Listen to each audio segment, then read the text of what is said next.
Greg Tepper, Dave Campbell's Texas Football and TexasFootball.com.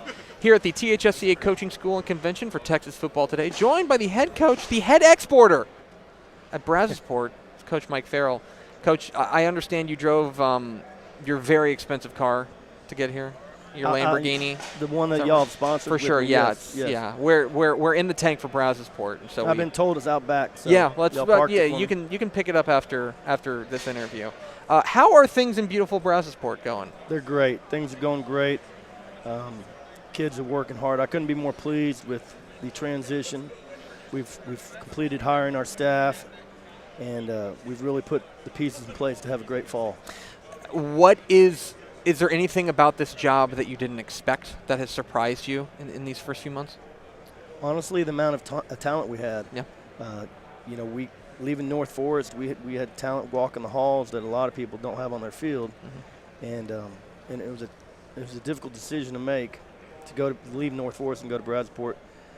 When I got there, I was really, really pleased with the amount of talent we have. There's a lot of kids that can play football at that school, and our job is just to try and change the culture and get them going in the right direction, and I think we're going to be all right. So you think that's been, how important is it, do you think, for this year to just get maybe like 1 or 2 wins under your belt and get these kids remembering what it's like and what it's like to win and get that kind of contagious feeling in there? Our basketball program did it for us by going to the state championship game, and then we had success in track, and so they know what it feels like. And then we had success in 7-on-7, so they know what it feels like now. The key for us is to remind them on a daily basis what it took to get there. And yesterday I was asked who we opened up district with. I don't know. I'm concerned about Thursday and Friday and winning one day at a time and trusting the process, and that's what they begin to do. I've had about 4 players text me today, Coach, why aren't y'all at workouts today? We don't have workouts this week. It's a good problem to have, though. It is. So I'm very pleased with that. I know you've got a couple of kids you got to be excited about. Amir King, your running back, was a 1,000-yard guy last year. What's your message to these kids coming in where, obviously you're not reinventing the wheel. Football is football, but you want to put your own stamp on this program, and that may take a little bit of time. Well, first let me talk about Amir. Sure, yes. Amir is the most talented tailback I've ever had, and we've had a few. That's saying something for you. We've had a few. Yeah. At Hightower we had some great ones, and at Kempner I had D1 tailbacks, and at North Forest obviously, and we had some great ones at Westfield, and this young man can go. And don't let his stature and size of 5'7" fool you, because he plays like a 6-footer. And on defense, he can do. He's legit also. So we're going to hand the ball off to him a couple times a game. I'm pretty sure we're going to get the ball in his hands. If not, you may not be. You may need to be looking for other jobs. I might go back as the freshman B team coach at North Forest. The culture is the huge thing. I spoke about that earlier. Teaching our kids to trust what we're doing, and they've really bought in quickly. But there was a sense of entitlement. And they really had not earned that right.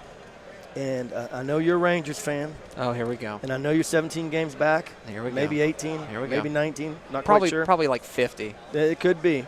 Y'all doing some pitching and hitting, but that's okay. Other than that. But my guys, we have hashtag earn it, which is Astros, by the way. I know. Earn it. Earn everything you get. And they're starting to understand that. And they had a sense of entitlement. They'd walk from station to station in off season. They'd forget their shirt and just want to come in and get another shirt. They didn't work very hard on fundraisers. They mat drills were lackadaisical, and I had to change that. And they know that it's a tough love process where we're hard on them and expect high things from them because we want them to be great. And we want them to have a successful life. And football is just an avenue for doing that. What we do on off-season every day is just trying to teach them that, hey, if you lost today, no one really cares. And life's the same way, and you know that as well as I do. If you get knocked down, you better get back up because no one really cares if you've been knocked down. And the mindset of the kids and the upbringing of the kids is very similar to what we had at North Forest. So I feel right at home, and when we've been able to flip the culture pretty quick. How much did the fact that they're the only team called the Exporters in the state play into your decision to go to Brazosport? It was the number one decision. I figured. It was. I just wanted to get that on the record. I think we're the only exporters in the nation. I would believe it. It's a pretty rare mascot, and mascots are of course my favorite thing, and so that's I feel like you've, with all due respect, North Forest, I feel like you've upgraded your mascot situation. There's no doubt. So congratulations. And you want to hear the corniest logo of all time? Export greatness. Yes, I said it. It's Mike Ferrell, Brazosport Exporters.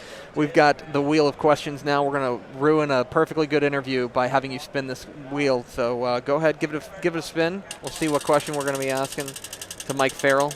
Will the Rangers come back? The answer is no. Can I interest you in a gently used half Iranian, half Japanese pitcher? All right. What is your favorite offensive play call? I'm not saying like the one that's like the most effective. I'm saying like the one that when you call that play, you're like really excited about what's going to happen. So this goes back to 2015 against Brenham, Brenham, America. And everybody in the stands is green. And we proceeded to go backwards on our first two drives, and we're at our own 17-yard line, 3rd and 7, and we ran flea flicker and scored. And the clean version is I said, I cannot believe I just called that. and that's before we scored. And we scored, and we've run it twice now. Yeah. And it's 2 for 2. 2 for 2. Yes. It's 2 for 2. So this is some scouting information for Brazosport opponents this year. That if you see a guy, if just because they're pitching it back to Amir King, doesn't mean that, no doubt. We're not running the toss if we pitch it to him. We're running flea flicker. So don't defend the toss. Don't defend the toss. He's Mike Ferrell, the head coach of the Brazosport Exporters. Coach, appreciate your time. Thank you very much. Appreciate you.